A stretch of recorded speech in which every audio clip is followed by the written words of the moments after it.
아웃도어 매장을 운영 중인 두 아이의 엄마입니다. 덕은 덕으로 대하고 원수는 원수로 대하라는 말이 있죠. 내게 어떤 영향을 끼치는 사람들을 분간해서 처신해야 한다는 말이죠. 저는 제가 제 가족이 된 사람들 중에서 덕으로 대할 사람과 원수로 대할 사람을 동시에 만나게 되리라고는 생각도 못했습니다.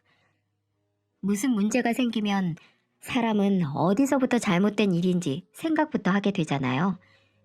언제 어디서부터 일이 꼬였길래 이런 결과를 낸 건지 궁금증을 품게 되죠. 저는 글쎄요. 제가 덕을 입은 사람을 만난 것도 원수를 만난 것도 둘 다 아마 너무나 이른 나이에 결혼을 했기 때문일 겁니다. 그래서 더 아이러니라는 거죠.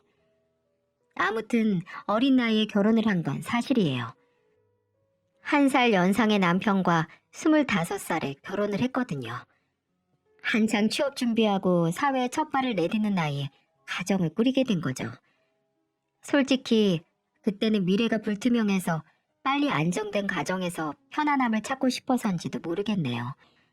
정말 뭣도 모르고 한 결혼인 건 분명했어요. 그 당시 저와 남편의 결혼은 조금 특별했거든요. 조금 특별한 가족이 있었습니다. 결혼하자마자 중학생 아들을 돌봐야 했으니까요. 물론 진짜 아들은 아니고요. 남편에게는 12살 차이 나는 늦둥이 동생이 있었거든요. 도련님이 9살 때 시어머니는 지병으로 돌아가시고 시아버지와 남편, 어린 도련님 이렇게 세 식구가 살고 있는 집에 며느리로 제가 들어간 겁니다. 도련님이 그 나이 때 거쳐야 할 엄마의 손길은 모두 형수인 제 손길이었던 거죠. 그때 저희 부모님은 제게 결혼을 다시 생각해보라고 하셨어요. 굳이 어린 도련님이 있는데 시댁살이를 할 필요가 있냐고요. 분명 그 어린 도련님은 제가 키워야 할 거라고요. 지금 같았으면 저도 부담스럽고 어려워서 당장 다시 생각했을 결혼이었지만 그때는 정말 어린 치기 때문인지 무턱대고 남편에게 시댁에 들어가 살겠다고 해버렸네요. 남편이 시아버지와 어린 동생만 두고 분가하는 걸 걱정하기도 했고 저도 그런 남편의 마음을 충분히 이해했으니까요. 그 당시 남편은 개인적으로 사업을 시작하고 있어서 바빴고 시아버지는 택시기사로 일하셨기 때문에 아침에 나가면 늦은 밤에야 돌아오셨거든요. 그러니 집에서는 대부분의 시간을 저와 도련님 이렇게 둘이서 보냈네요. 막 사춘기가 온 도련님과의 생활은 처음부터 순탄하지만은 않았습니다. 그 나이대 남자애들처럼 도련님은 숫기도 없고 말도 없고 집에 오면 방 안에 틀어박혀서 얼굴 보기도 힘들었어요. 제가 그때 다니던 회사에서 퇴근하고 들어오면 조용한 집안에 도련님만 있었습니다. 도련님, 나 왔어요. 교복도 안 갈아입고 뭐해요? 다녀오셨어요? 뭐라도 먹었어요? 형도 그렇고 아버님도 늦게 오신다고 하니까 둘이서 뭐라도 먹을까요? 집에 뭐가 있나? 저 편의점에서 사다가 먹었어요. 안 먹어도 돼요. 늘 이런 식이었어요. 제가 뭐라도 같이 하거나 먹으려고 하면 가시를 잔뜩 세우고 경계했었죠. 저도 분명히 저 시기를 거쳤는데 왜 이렇게 대하기 어려운 건지. 하지만 그건 그것대로 참 안쓰럽더군요. 분명 부모님께 한창 챙김을 받아야 할 나이인데 집에서 혼자만 있는 그 모습이 말입니다. 남편은 형제라고 하기엔 나이 차이가 많이 나고 그렇다고 부모처럼 챙겨주기엔 애매한 나이이기도 했고요. 또 그때 한창 바빠서 서로 얼굴조차 자주 못 봤으니까요. 시아버지도 사춘기 아들을 키우기엔 너무 나이가 들어버리신 거죠. 너무나 자연스럽게 도련님을 상대하는 건 다 제 일이 돼버렸어요. 다가가면 뒤로 물러나고 그렇다고 남도 아니고 알아서 잘하라고 손 놓고 있을 수만은 없는 나이였죠. 그렇다고 너무 살갑게 굴면 상대방도 부담스러워하고 저도 불편하니까 일단 처음에는 그대로 내버려뒀습니다. 그냥 얼굴 보면 인사하고 최소한으로 부담스러워하지 않는 선에서 챙겨주는 정도로 말이죠. 이건 뭐 야생동물과 친해지는 수준이었달까요? 그렇게 서먹서먹한 저희였지만 저와 도련님이 가까워지게 된 계기가 있었어요. 남편이 어느 날 제게 이런 말을 꺼내는 겁니다. 성준이 얘가 요즘 질이 안 좋은 애들하고 어울리는 것 같아. 도련님이? 왜? 저번에 당신 친정에 간 날 내가 밤 12시 정도 일 끝나고 집에 들어가는데 성준이 이 자식이 그 시간에 아파트 놀이터 쪽에서부터 오는 거야. 그래서 내가 다 늦게 밖에서 뭐 하는 거냐고 했더니 그냥 편의점 갔다 오는 거라고 둘러대더라고. 진짜 편의점 들른 걸 수도 있잖아. 아니야. 편의점 갔다 왔다는 놈이 아무것도 안 들고 있고 뭐 들킨 것처럼 얼굴이 사색이 됐다니까. 요새 새벽에 아파트에서 담배 피는 학생들이 많아졌다고 저번에 관리실에서도 그랬잖아. 그놈들이랑 어울리는 건 아닌지 싶어. 이 자식 날 잡고 한번 물어봐야지. 안 되겠어. 너무 다그치지 마. 나이 차이도 많이 나는 형이 다그치면 더 숨지. 당신 평소에 바빠서 도련님하고 얘기도 잘 안 하잖아. 그런 사람이 다짜고짜 잡들이 하면 애들한테는 그저 갑자기 참견하는 것처럼 느껴질 뿐이야. 그럼 어떻게 하라고? 계속 내버려 두는 게 능사도 아니잖아. 내가 말할게. 당신이 말하는 것보다 내가 말하는 게 훨 낫겠다. 남편은 도련님이 엇나가는 것 같다고 하면서 날 잡아 한번 말을 해야겠다고 하는 걸 제가 말렸습니다. 남편은 도련님과 대화하는데 영 재주가 없었거든요. 모든 대화를 시작하면 언성이 높아지거나 말에 괜한 장가지들이 쳐져서 옆에서 제가 들어도 성가신 잔소리같이 들렸거든요. 그래서 남편보다는 제가 부드럽게 말하는 게 낫겠다고 판단을 했죠.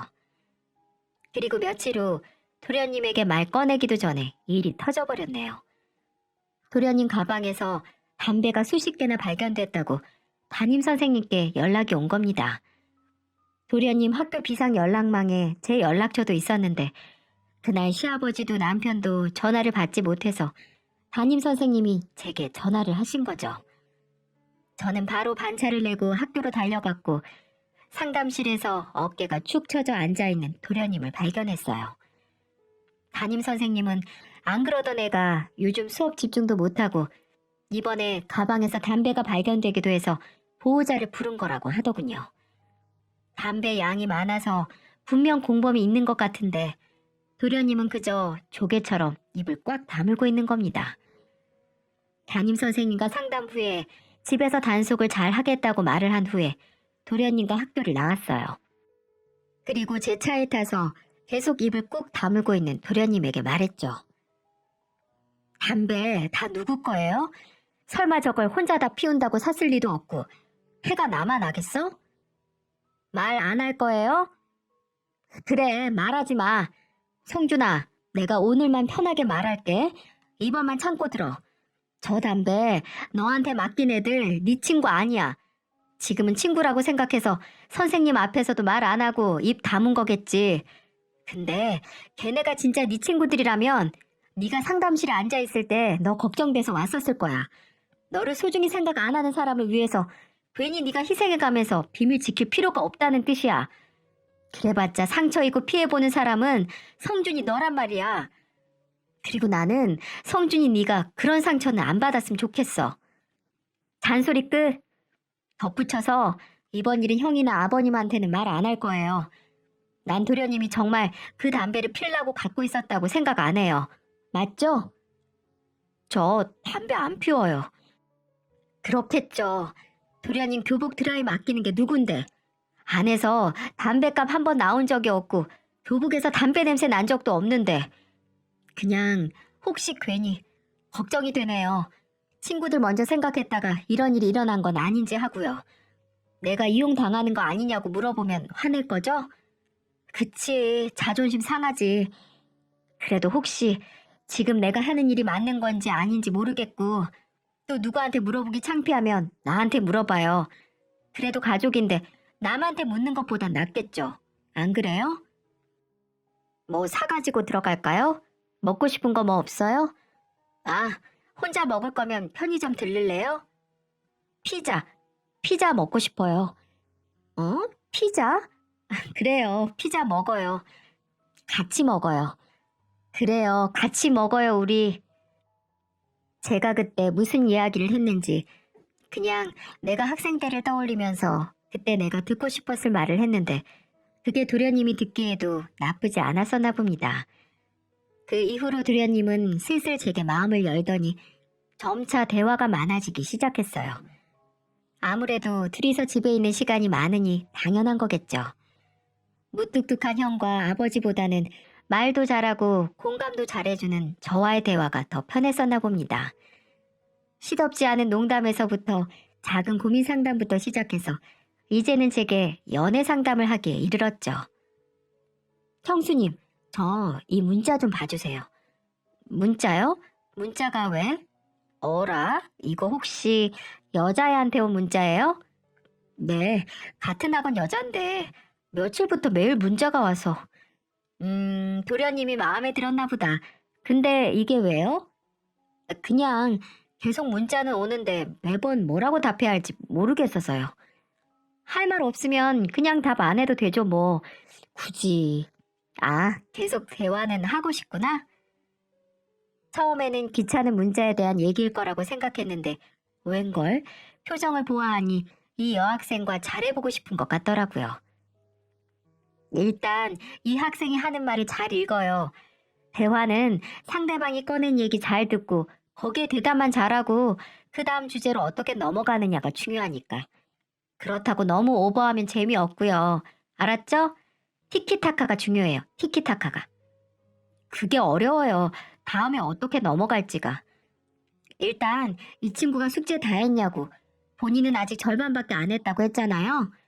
그럼 도련님도 그 정도 했다고 하고 혹시 어렵거나 모르는 거 있으면 숙제 같이 하자고 해요. 학원 가기 전에 만나거나 해서. 아이, 그건 좀 아직 그 정도로 친하진 않아서. 그렇게 친해지는 거죠. 백날 첫날 문자만 해서 친해질 수 있을 것 같아요? 도련님 형은 나랑 대학에서 친해지려고 관심도 없던 고전문학 읽기 동아리에 들어오기도 했어요. 노력을 해야죠, 노력을. 형은 형수님이 먼저 다가왔다고 하던데요? 사기꾼 말을 믿어요? 됐고, 아, 그리고 맞춤법. 맞춤법이 중요해요. 여자들, 남자들 맞춤법 하나 틀리면 좋았다가도 쉽게 식으니까 조심해야 돼요. 네, 그럼 일단 숙제 같이 하자고 보내볼게요. 아, 너무 들이댄다고 생각하진 않겠죠? 그거 부담스럽게 느끼면 먼저 문자도 안 했을걸요? 창피한 거 한순간이니까 일단 질러봐요. 숫기 없는 도련님이 어느새 관심 있는 여학생도 생기고 또 그걸로 제게 고민 상담도 하니 참 기분이 묘하더라고요. 마치 오랫동안 메말라 있던 땅에 물 한 방울 떨어지면 정말 빠르게 흡수되는 거 아시죠? 언제 물이 떨어졌는지 알 수도 없게 말이에요. 그런 기분이었어요. 정말 도련님에게는 누군가의 지대한 관심이 필요했구나 싶었죠. 그리고 다행히도 제 조언이 도움이 됐나 봐요. 형수님, 저 내일 학교 끝나고 어디 들렸다가 올게요. 내일 학원 안 가는 날이지 않아요? 그 애랑 숙제하고 오려고요. 하, 정말요? 이야, 한 건 했네. 그때 형수님이 안 도와주셨으면 아직 문자도 못하고 있을걸요? 뭐 그 정도 가지고. 아, 그럼 이거 받아가요. 저 용돈 남았는데 안 주셔도 돼요. 도련님 쓰라고 주는 게 아니라 그 학생이랑 같이 맛있는 거 사 먹으라고 주는 거예요. 먼저 만나자고 권했으면 밥은 직접 사야죠. 같이 저녁 먹고 들어와요. 나중에 집에 한번 초대해도 좋고. 네, 고맙습니다, 형수님. 이외에도 저와 도련님은 정말 누나 동생처럼 어떨 때는 모자 사이처럼 각별해졌어요. 또 친구 사이처럼 가깝기도 했고요. 나도 게임 배워야겠네. 도련님과 친해져서 어느새 남편이 소외감을 느끼기도 했어요. 도련님이 성적표를 가져와 먼저 보여주는 것도 저고 진로 상담을 하는 것도 저고 처음으로 사귄 여자친구를 소개시켜준 것도 바로 저였네요. 세월이 가는지 오는지 모른다고 제가 정말 업어 키우다시피 키운 도련님이 어느새 성인이 돼서 대학에 들어가고 군대에 가는 시간이 지나 있었어요. 군대에 가서 도련님이 처음 쓴 편지도 제게 보내는 편지였어요. 무엇보다도 제게 고맙다고 적힌 편지였어요. 그 편지를 받고 내가 한 결혼에 후회가 없다는 생각이 들더군요. 분명 결혼 전에는 제가 책임져야 할 가족에 대한 부담이 있었으니까요. 그런데 아무 문제 없이 잘 자란 도련님을 보니 그 노고가 모두 치하되는 기분이었죠. 일찍 결혼한 저와 남편이 아이를 늦게 가진 것도 제가 빨리 애를 갖고 싶어 하지 않는 것도 있었지만 솔직히 도련님의 영향이 있었습니다. 결혼하고 나서는 일도 일이었지만 혹시라도 저와 남편 사이에 애가 생기면 어린 도련님이 소외감을 느낄 수 있다고 생각을 했었고 또 수험생이 있는 집에서 아이가 있으면 여러모로 집중이 안 될 테니까요. 괜한 걱정이나 눈치를 본 건 아니었고 어디까지나 저의 결정이었습니다. 도련님이 20살 성인이 됐을 때 남편과 저는 자녀 계획을 세웠죠. 그렇게 도련님이 군대에 갔을 때 저희 첫째 딸이 태어났습니다. 처음 생긴 조카라고 도련님이 아주 예뻐했죠. 어렸을 때부터 동생을 갖고 싶어 하기도 했으니까요. 군대 휴가만 나오면 친구들 만나지도 않고 제 딸 데리고 여기저기 놀러 다니기도 했어요. 그리고 2년 후에 둘째인 아들이 태어나고 그 후에도 저희 집에 정말 많은 변화가 생겼습니다. 도련님은 군대에서 제대하고 대학도 졸업해서 공무원 시험을 준비해 합격을 했고 또 그 해 시아버지가 돌아가시게 된 거죠. 도련님은 그나마 막둥이 아들이 시험 합격한 걸 보고 가서 다행이라고 하면서 울었습니다. 도련님은 시아버지가 돌아가신 후에 독립하겠다고 하더군요. 이제 발령도 받았으니 저희에게 얹혀 살지 않겠다고요. 대견하긴 했지만 한편으로는 정말 무슨 자식 독립시키는 것처럼 시원섭섭하더군요. 아무래도 제가 도련님을 상대로 미리 자식 키우기 체험을 했던 탓인 것 같네요.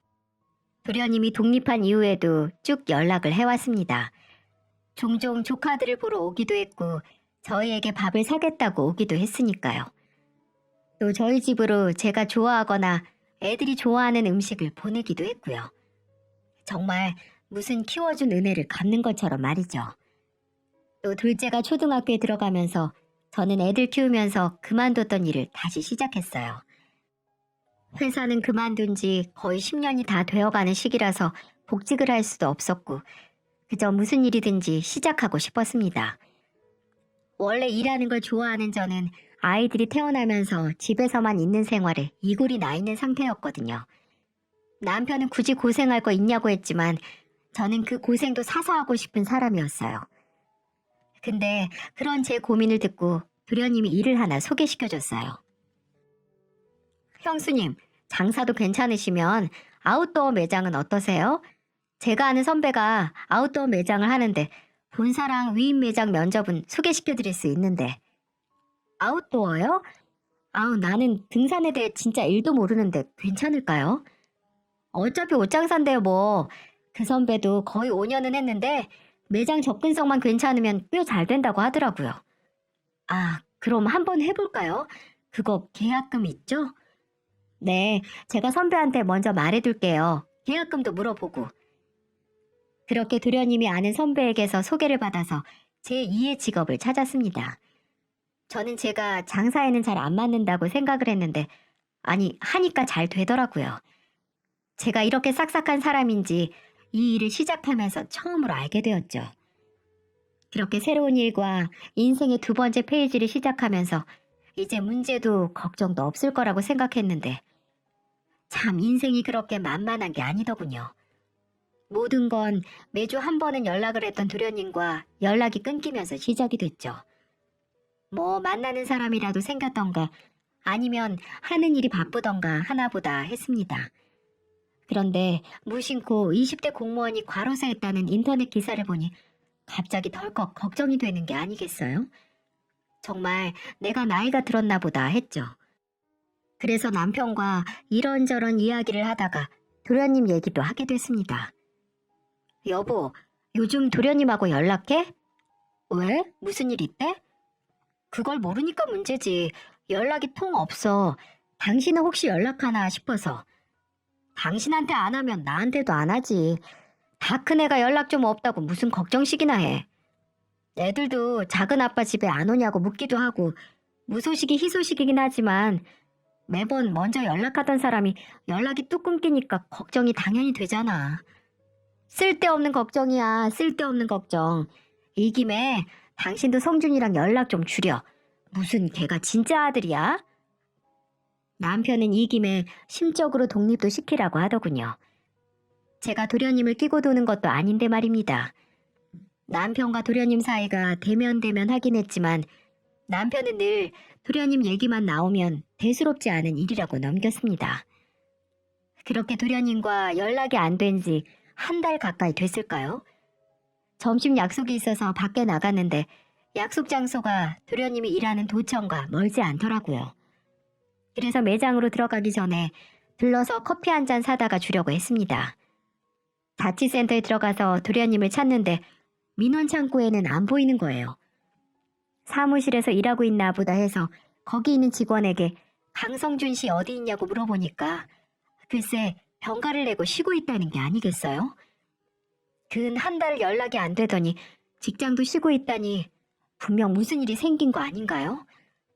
저는 당장 도련님에게 전화를 걸었지만 전화도 받지 않더군요. 혹시 어떤 사정으로 연락을 피하고 있는 건가 해서 문자를 남겼습니다. 방금 병가 낸 거 알았다고. 대체 무슨 일이냐고요. 뭐라도 괜찮으니까 연락 좀 달라고 남겼죠. 남편은 이 얘기를 듣고도 그저 시큰둥 하더라고요. 큰일 아니겠지 하면서요. 그렇게 이틀 후에 드디어 도련님에게서 연락이 왔습니다. 저도 모르게 전화를 한 도련님에게 소리를 질렀네요. 생각이 있는 거예요? 없는 거예요? 걱정하는 가족은 생각도 안 해요? 죄송해요, 형수님. 저도 경황이 없어서 저 지금 병원이에요. 어딘데요? 입원한 거예요? 네. 형수님, 혹시 지금 시간 괜찮으시면 병원으로 와주실 수 있으세요? 평소 같으면 제가 병원에 간다고 했을 때 올 필요 없다고 만류했을 사람이 먼저 와줄 수 있냐고 물으니까 덜컥 겁이 나더군요. 대체 어디가 어떻게 아프길래 저는 무슨 말을 들어도 놀라지 않을 각오를 하고 병원으로 달려갔습니다. 분명 마지막으로 봤을 때와 다르게 살이 쭉 빠진 도련님이 병실에서 저를 반겨주더군요. 그리고 그런 도련님 입에서 나온 말은 그야말로 저를 주저앉게 만들었어요. 신장암이요? 지금 암이라고 했어요? 도련님이 암이라고요? 그냥 말만 암이지 그렇게 걱정하실 필요 없어요.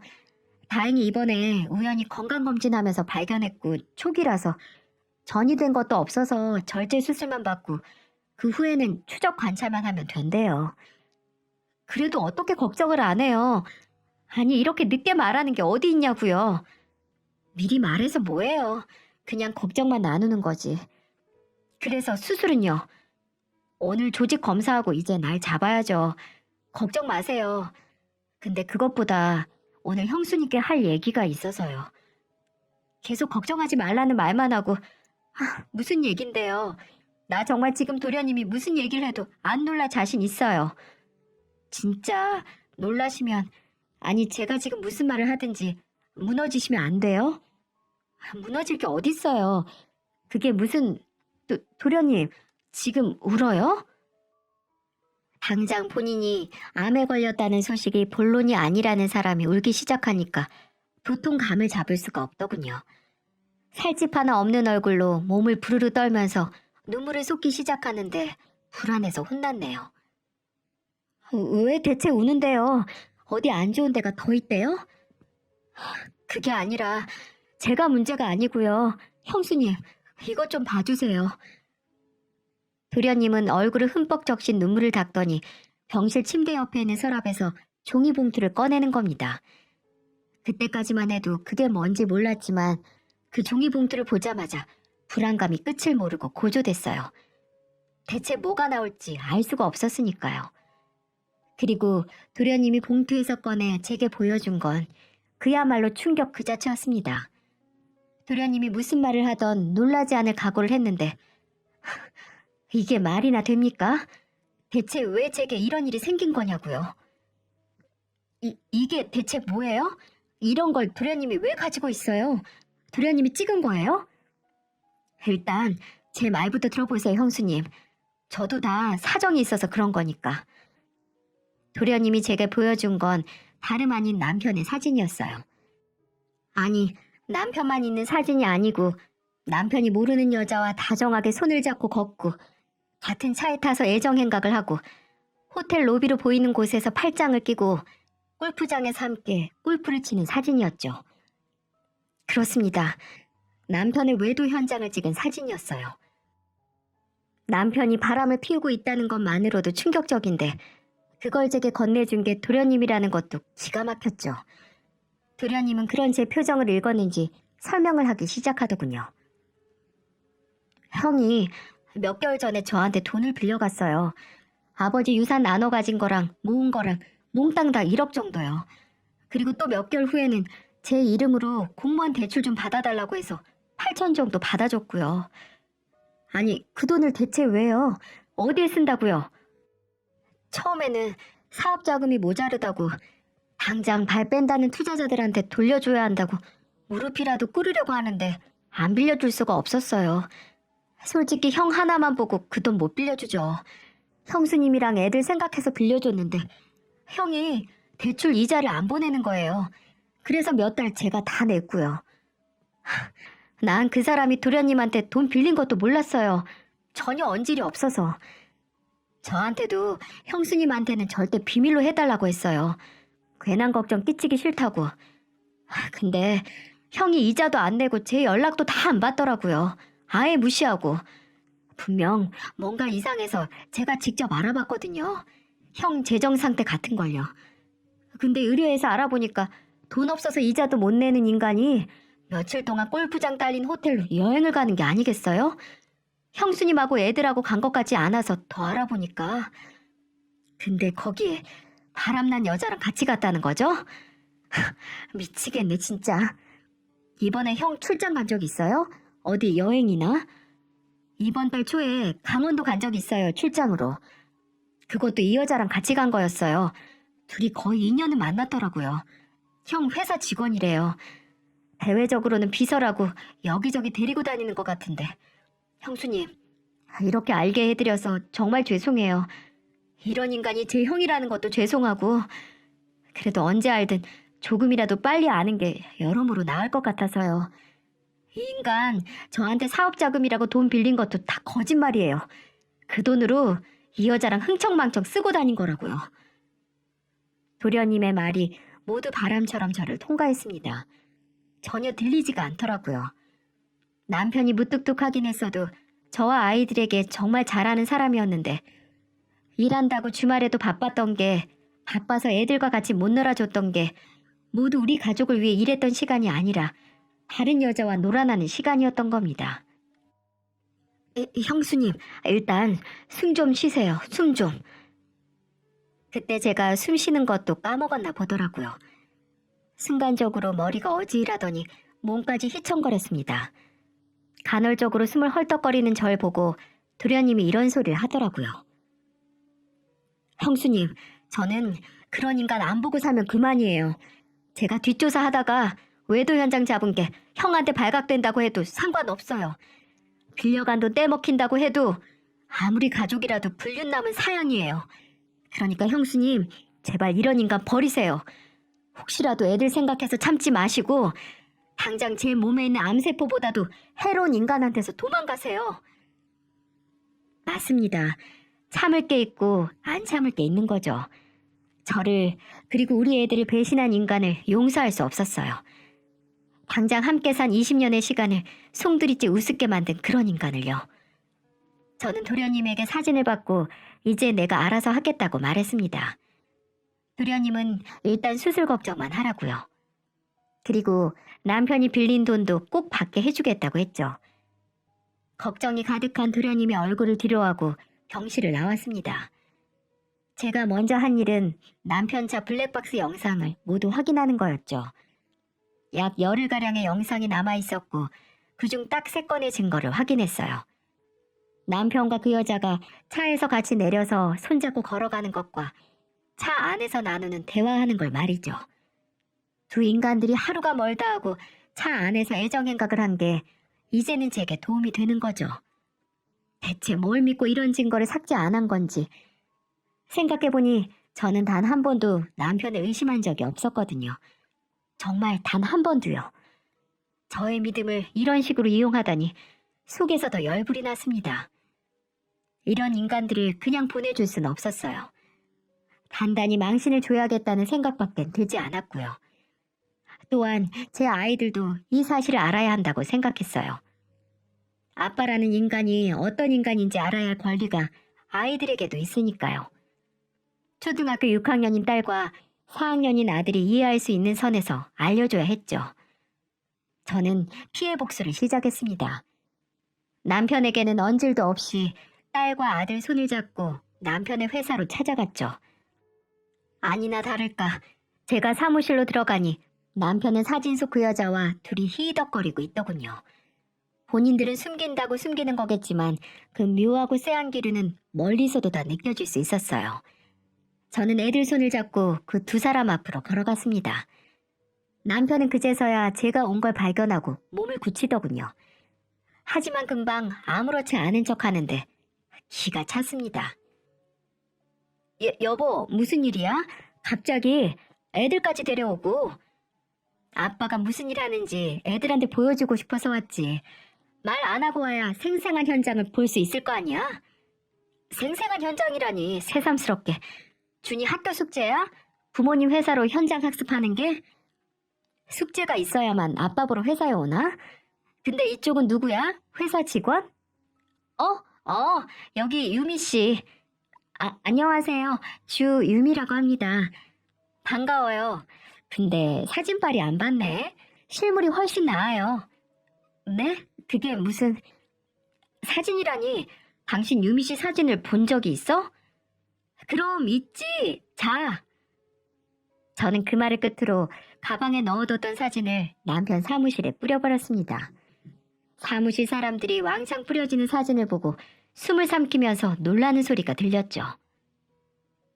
여보, 이게 대체 무슨 짓이야? 이건 또 뭐고? 내가 애들한테 아빠가 무슨 일 하는지 보여주러 왔다고 했잖아. 얘들아, 아빠가 회사에서 얼마나 열심히 일하는지 봐봐. 일하는 시간을 이렇게 쪼개서 저 언니하고 놀러 다니시는 거야. 정말 부지런하지? 아빠, 이게 뭐야? 아빠 바람 피웠어? 남편은 부들부들 떨리는 딸의 목소리를 듣고 얼굴이 살색이 되었습니다. 그도 그럴 것이 불륜은 저지르는 인간이지만 애들한테는 참 끔찍해 했거든요. 이런 모순이 어디 있나요? 근데 이 난장판 속에서 그 여자가 입을 틀어막고 슬금슬금 도망치려고 하는 게 아니겠어요? 저는 그대로 다가가서 기다란 머리채를 잡아 바닥에 내팽겨쳤습니다. 저도 저한테 그런 힘이 나올 줄은 몰랐어요. 유미 씨! 어딜 내빼려고 해? 여기 주인공이 이 아가씨인데. 그리고 너! 짝! 저는 저와 제 앞에서 넘어진 여자를 챙기는 남편의 뺨을 사정없이 후려 갈겼습니다. 그렇게 애틋하면 둘이 살아. 나랑 애들이 빠져줄 테니까. 가정까지 찢어놓는 그 천년의 사랑 응원해줄 테니까 천년만년 잘 살라고. 여보, 소미야, 준이야. 남편은 떠나는 저와 애들을 붙들었어요. 아니, 붙들려고 했습니다. 남편이 애들의 손을 잡고 늘어지자 애들은 그대로 남편의 손을 뿌리쳤죠. 암묵적인 거절의 표시였고 남편은 그대로 바닥에 주저앉았어요. 상간 남녀가 나란히 사무실 사람들의 주목을 받으면서 바닥에 널브러져 있는 게 참 보기 좋더라고요. 이렇게 깔끔하게 끝났으면 얼마나 좋았을까요? 아니, 다른 여자가 좋아서 만났으면 이제 그 여자랑 살면 되는 거 아닌가요? 왜 본인이 망친 가정을 그렇게 놓지 못하는 건지 여러분은 이해가 가시나요? 남편은 이후로 제게 맹렬하게 용서를 빌기 시작했어요. 그 여자도 회사에서 잘랐다고 하면서 말이죠. 남편과 살던 집에서 나와 애들과 함께 단기 임대 오피스텔에 있었는데 어떻게 알아낸 건지 거기까지 와서 기다리고 있더라고요. 여보, 여긴 어떻게 알았니? 헛수고했네. 올 필요 없었는데. 무슨 말을 해도 내 생각 바뀌는 일 없어. 유미씨, 아니 그 여자도 회사에서 내보냈다니까. 제발 나 한 번만 믿어줘. 정말 한순간이었어. 한순간. 아, 인연이 한순간이야? 난 몰랐네.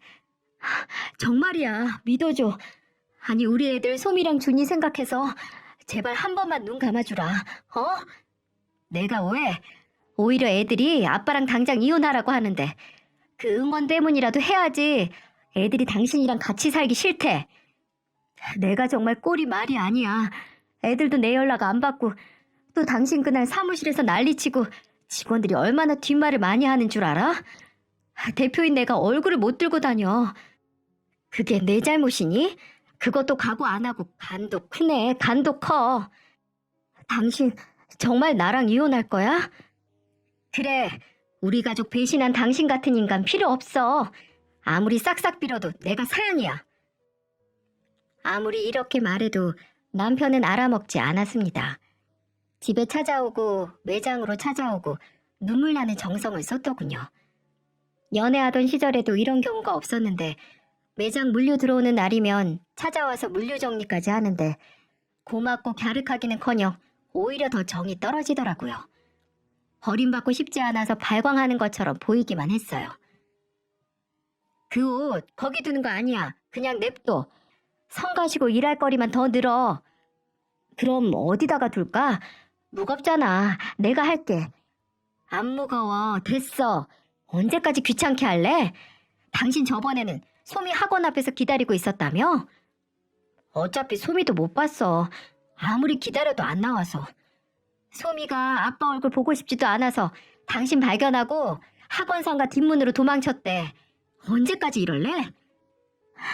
당신하고 애들이 나 용서해주기 전까지.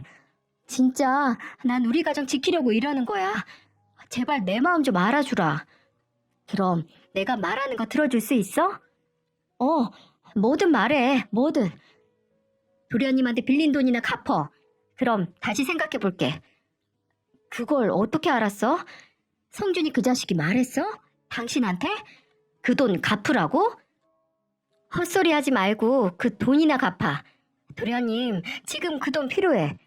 당신은 동생이 아픈데 빌려간 돈도 안 갚고 대째라고 하면 어떻게 하자는 거야?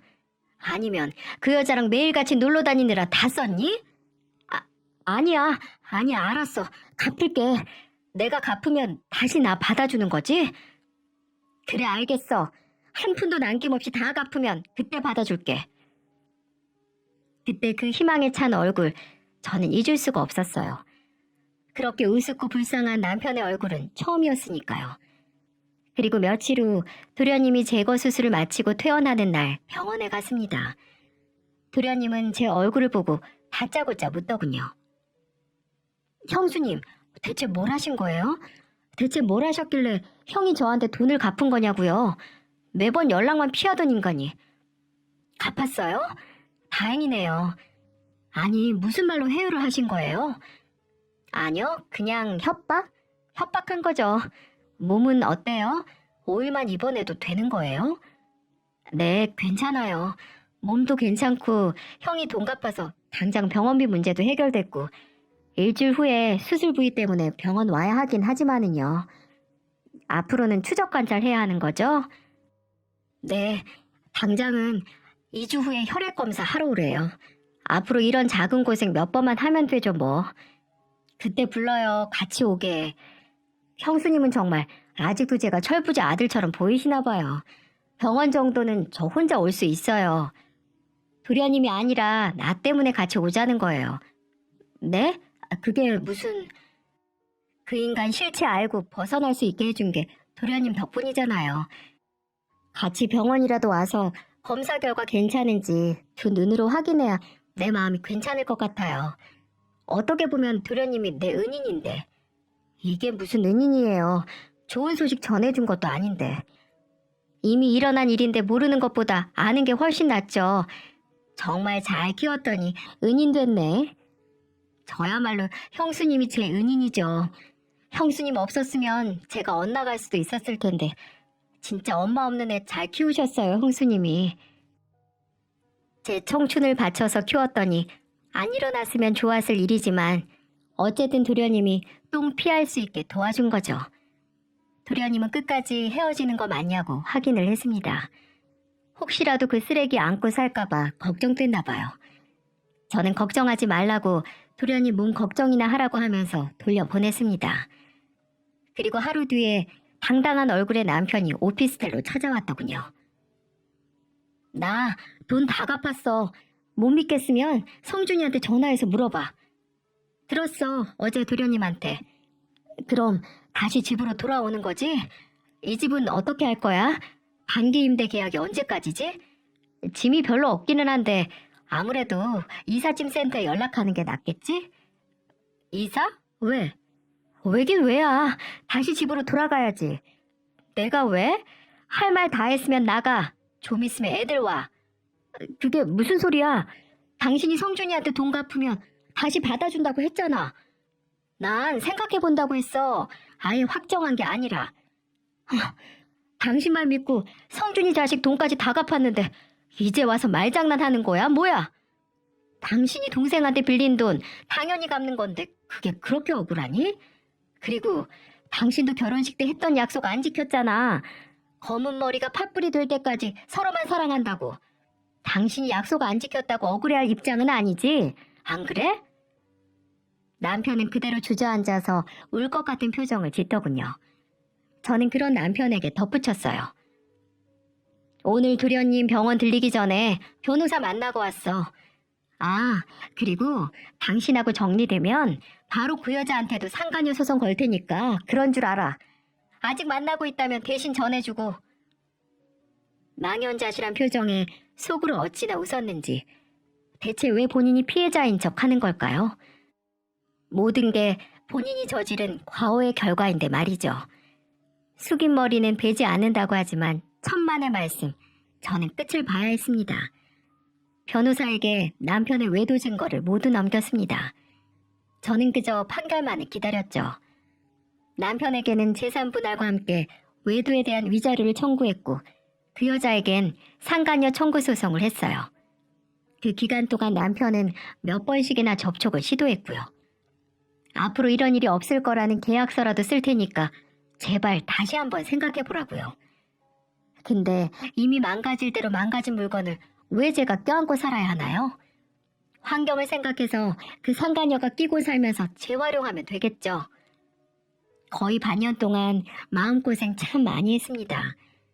분명 이른 변호사님이 다 했는데 진이 빠지는 건 저였죠.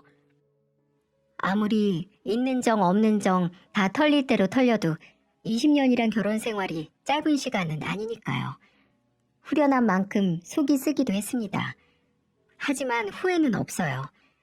소송이 다 끝난 후에야 깊은 잠을 잔 것 같네요. 솔직히 저와 애들이 고생한 것 대비 적은 위자료라고 생각하지만 그저 위로금이라고 생각하기로 했어요. 도련님은 무사히 몸 안에 암세포를 떼어냈고 저는 암덩이 같은 존재를 인생에서 제거했네요. 뭐 끝까지 깨끗하게 제거한 건 아니었어요. 전 남편이 애들에 대한 양육권을 주장했기 때문이었죠. 전 남편이 바람을 피우긴 했지만 애들을 못 키울 환경은 아니기 때문이었어요. 전 남편은 애들만이라도 보고 싶어서 양육권을 주장했지만 근데 이게 오히려 독이 됐네요.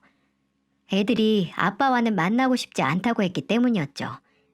특히 딸이 바람을 피운 아빠와는 절대 만나고 싶지 않다면서 아주 난리를 부렸습니다. 전 남편은 그게 꽤나 큰 충격이었는지 끝내 양육권 소송을 포기했고요. 저에게도 물론이지만 전 남편의 외도는 아이들에게도 아주 큰 상처였으니까요. 하지만 지나온 사건이 크고 충격적인 만큼 저와 아이들은 더욱더 돈독해졌어요. 지금은 괜찮은 전셋집으로 옮겨서 잘 살고 있어요. 저희 셋이서 오순도순 살 수 있는 우리 집 마련을 목표로 열심히 살고 있네요. 또 기쁜 소식은 이제 저희 도련님이 서방님이 된 건데요. 도련님이 오랜만에 애들과 함께 식사를 하자고 부르더니 결혼할 여자를 소개시켜주는 게 아니겠어요? 형인 전 남편과도 연을 끊어서 이제 남은 가족이 저와 아이들 뿐이라고 했습니다. 그래서 누구보다도 저와 아이들에게 먼저 소개시키고 싶었다고 하더라고요. 가제는 개편이라고 하는데 같은 핏줄인 전 남편과 도련님이 같은 종류의 인간이 아니라 오히려 생판남인 저와 같은 종류의 인간이었던 건 아니었나 이런 기분이 들었죠. 소개시켜준 여자는 같은 곳에서 일하는 동료와 사내 연애를 하다 이제 결혼까지 생각하고 있다고 하는데 어찌나 기쁘던지요. 아픈 몸 때문에 혹시라도 혼자 살겠다고 하진 않을까 걱정했었는데요. 하지만 매번 하는 건강검진에서 다행히 문제될 건 없다고 하더군요. 이제 전 남편과 이혼을 해서 서방님이라고 하지 않고 이름 그대로 성준이라고 부릅니다. 정말 친누나처럼요. 저희 아이들에게는 작은 아빠이긴 하지만 이젠 서방님이라고 부르기도 뭐해서 서로 협의했죠. 처음에는 이제 이혼했으니까 이 관계도 청산인가 했지만 도련님, 아니 성준이는 계속 조카들을 만나기를 원했어요. 그 인간 때문에 좋은 인간관계를 정리하기는 억울하다고도 했고요. 맞아요. 그 인간과 결혼해서 못 볼 꼴도 많이 봤지만 좋은 사람 하나 건졌으니까요. 내가 한때 사랑했던 남자는 원수가 되고 업어 키운 도련님은 은인이 됐네요. 정말 사람 일이 어떻게 될지 한 치 앞도 예상할 수 없는 것 같습니다. 원수인 전 남편은 이혼으로 복수했고 은인인 도련님은 그 인간이 빌린 돈을 받게 해줘서 은혜를 갚았네요. 정말 긴 시간이었습니다. 매장을 시작하면서 제 2의 인생이 시작됐다고 생각했지만 그게 아니었어요. 이혼과 함께 제 2의 인생이 시작된 것 같습니다. 그리고 이번 인생은 정말 후회 없이 보내고 싶어요. 저와 아이들과 함께 말이죠. 길고 긴 저의 연대기를 들어주신 모든 분들께 감사의 말씀을 드립니다. 저의 사연을 채택해 주신 분들께도 감사드리고요. 평소 즐겨 듣던 채널에 사연이 채택된 걸 보면 정말 앞으로는 좋은 일만 일어날 건가 봐요.